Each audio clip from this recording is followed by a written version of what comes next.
그러다가 가장 최근 23년 올해 걸 보면 올해 1차는 뭐 해경학과, 함정요원, 간후보, 그 다음에 뭐 해수고 있었는데 해수고는 뺐어요. 그냥 해수고는 빼고 여기가 이제 함정요원이 순경, 경장, 간후보, 경위 이렇게 시험 갔단 말이죠.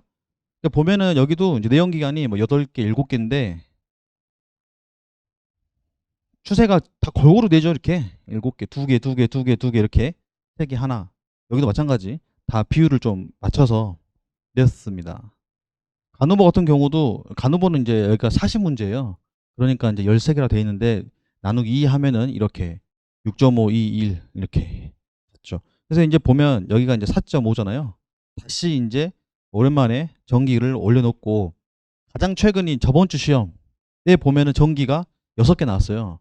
근데 6개도 쉬운 게 나온 쉬운 것도 있었고 나름 안 나온 것도 있었어요. 그러니까 전기를 못한 사람들은 이제 끝나는 거죠. 전기 포기한 사람들은 이번 경장 시험에서는 못 봤다 보면 돼요. 그래서 오히려 내연기관이 확 줄었죠. 5개. 그러니까 내연기관을 줄고 냉동기에서 4개 나왔어요. 그러니까 냉동기를 사람들이 어려워하죠. 그리고 전기도 좀 어려워하거든요. 그러니까 학생들이 그냥 여기 냉동기도 맨 보는 것만 보고 전기도 그냥 시험 나온 것만 본단 말이죠. 그런 사람들은 못 봤다고 생각하면 돼요. 그래서 이 추세가 어떻게 될지 모른다. 그래서 이게 전개 다시 나올 수도 있고 적게 나올 수도 있고. 근데 우리가 시험이 일단은 이제 올해부터는 적게 뽑으니까 사실은 좀 케바케예요. 왜냐하면 하나는 지금 해경 내부의 분위기는 인원이 주니까 자기네들도 걱정이 많아. 어떻게 하면 조금 더 많은 학생들이 해양 경찰을 지원할 수 있게 하게 할까? 이러다가 지원이 떨어지면 큰일 나는데 나는 걱정이 제가 채용계나 이런 전화해 보면은 막 물어봐요. 요즘 추세가 어떻습니까? 이렇게. 그러면 이제 이런 분위기 이런 분위기다 이렇게 말해주면 자기네들도 어떻게 하면 조금 더 학생들을 이렇게 많이 할 수 있을까를 고민하고 있어요. 그러면 그런 입장에서는 시험 문제가 어렵게 나오면 안 그래도 적은 수험생들이 시험까지 어렵게 나오면 아 이건 안 되겠다 하고 포기하는 학생들이 많아지니까 그걸 좀 꺼려야 하는 것도 있고 또 반대로 이번 시험 같은 경우가 뭐 해경과 기간수는 이랬지만 나머지 과목들은 되게 쉽게 나왔어요. 그러니까 어떤 문제가 발생하냐면 특히 관제에서 동점자가 너무 많아.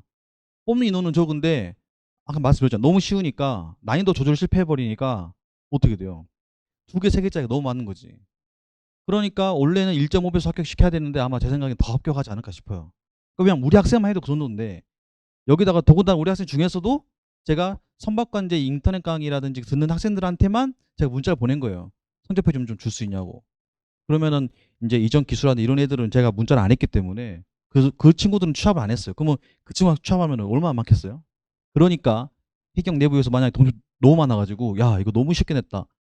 다음에는 조금 난이도 조절하자. 이러면 이런 식으로 나올 수도 있겠죠. 그런다 해서 뭐 전체가 어렵게 나오진 않을 것 같아요. 그러니까 제 판단은 2개를 종합해 봤을 때 난이도 하 문제하고 그러니까 하는 일단 메인으로 좀 깔아놓고 중 몇 개하고 이제 고난이도 몇 개가 난이도 조절을 위해서 왜냐하면 수가 적으니까 동점자를 발생시키지 않기 위해서 난이도 고하고 그다음에 중 정도를 섞어서 내지는 않을까 생각을 합니다. 그러니까 기본에 충실하고 그다음에 고득점자를 맞춰야 되는 2가지. 그러니까 마냥 쉽지는 않을 것 같다. 하지만 기본적인 하 같은 문제들은 메인으로 삼고 그다음에 이런 변별력을 줄 수 있는 문제들이 갈 것 같습니다. 그러니까 이번에는 변별력을 줄 수 있는 문제가 없었다라는 뜻이에요. 알았죠? 이번에 23년 2차는 이 기간수를 말고 기간수를 제외한 나머지 과목들은 변별력을 줄 수 있는 문제가 없었어요. 기간수만 있었어요. 그러니까 기간수는 이 고점자가 없어. 해양경찰학과잖아 이게. 해양경찰학과를 2개 비교해 봤더니 제 생각에는 해경경장은 한 12개 정도 커트가 될 것 같아. 11개, 12개. 거의 2배수잖아요. 6명 뽑으니까 12명 붙을 거 아닙니까? 그러니까 시험 볼 수 있는 사람들이 해양 경찰학을 나와야 볼 수 있는 사람들인데 그럼에도 불구하고 제 생각에 12개 진짜 맥시멈 보면 13개, 14개 이렇게 볼 것 같고 여기는 제 생각에 한 16개? 4명 뽑거든요. 근데 8명 뽑은다 해도 저는 까딱하면 20개까지 가지 않을까 싶어요. 예. 왜냐면 기간이 굉장히 못 봤을 가능성이 높거든요. 그래서 우리가 보는 시험에서는 이런 것도 배제할 수 없다라는 거죠. 최근에 이게 나왔기 때문에 왜 변별력을 이제는 제 생각 분명 변별력에 대한 얘기가 나올 거예요. 만약 이번에 보세요. 만약에 합격자가 관제 같은 경우 또는 해양경찰학과 같은 경우 원래 1.5배수 또는 2배수보다 더 이상 많이 붙었다. 그러면 내부에서 동점자 발생했기 때문에 뭔가가 논의가 됐을 거라고 보여요. 그러면 다음 시험도 어려운 문제가 출제될 수 있겠다라고 생각을 하고 우리가 생각해야 되겠죠.